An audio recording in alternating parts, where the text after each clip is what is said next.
বিয়া পাতা জাতি বচাও বিয়া পাতা 2-3টা সন্তান জন্ম দিয়া অন্যথা জাতিৰ সঁচ নাথাকিব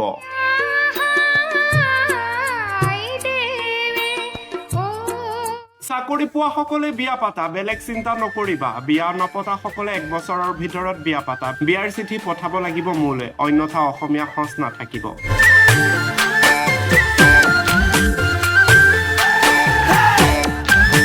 কেৱল বিয়া পাতিলেই নহব বিয়া পাতিলে নহব লাগিব সকলোৱে সোনকালে সন্তান জন্ম দিয়ক অন্যথা জাতিৰ সঁচ নাথাকিব এডিআৰই 3য় বৰ্গৰ নিযুক্তি পত্ৰ বিতৰণী সভাত মুখ্যমন্ত্ৰীৰ এই আহ্বান চাকৰি পোৱা সকললৈ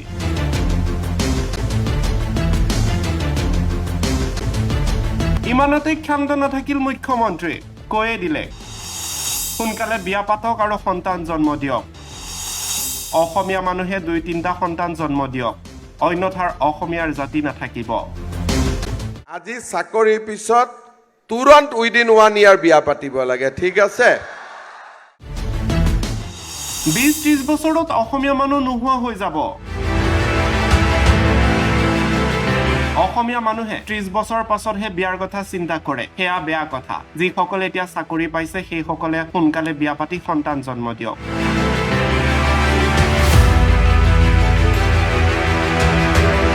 আৰু যিসকলে বিয়া পতা এবছৰ হ'ল তেওঁলোকে জলদি সন্তান জন্ম দিব লাগে অন্যথা অসমত অসমীয়া এদিন অস্তিত্বত পৰিব অসমীয়াৰ ভৱিষ্যতক লৈ শংকিত মুখ্যমন্ত্ৰী হিমন্ত বিশ্ব শৰ্মা যাৰ ফলস্বৰূপে অসমীয়াৰ ভৱিষ্যত সুৰক্ষিত হ'বলৈ হলে সন্তান জন্ম দিব লাগিব বুলি কৈছে লগতে মুখ্যমন্ত্ৰীয়ে কৈছে আজিকালি অসমীয়া গাঁওসমূহলৈ গলে সৰু সৰু ল'ৰা ছোৱালী দেখিবলৈ পোৱা নাযায় কাৰণ বৰ্তমান যুগত নৱ দম্পতীয়ে সন্তান জন্ম দিবলৈ টান পায় পৰিয়াল পোহপাল দিবলৈ পইচা নাই সেয়ে মুখ্যমন্ত্ৰীয়ে চাকৰি পোৱা সকললৈ আহ্বান সোনকালে সন্তান জন্ম দিয়ক অন্যথা অসমীয়া জাতিৰ অস্তিত্বৰ সংকটত গাঁৱত গলে আজিকালি বাচ্চা দেখাই নাপায় কি কৈ বিয়া পাতোতে আমাৰ অসমীয়া মানুহৰ সংখ্যাটো নোহোৱা হৈ যাব আমি পৃথিৱীৰ পৰা নোহোৱা হৈ যাম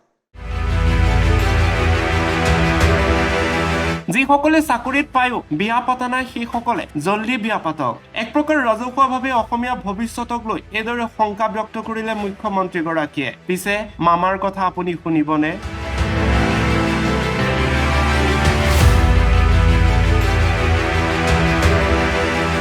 চাকৰি পাই বিয়াৰ কথা চিন্তা কৰিলে নহব ঘৰৰ বিভিন্ন সা সমস্যাও আছে মা দেউতাৰ পৰা আৰম্ভ কৰি ভাইটি ভগ্নী সকলোকে চাব লাগে পৰিয়াল ওচৰ চুবুৰীয়া সকলো আছে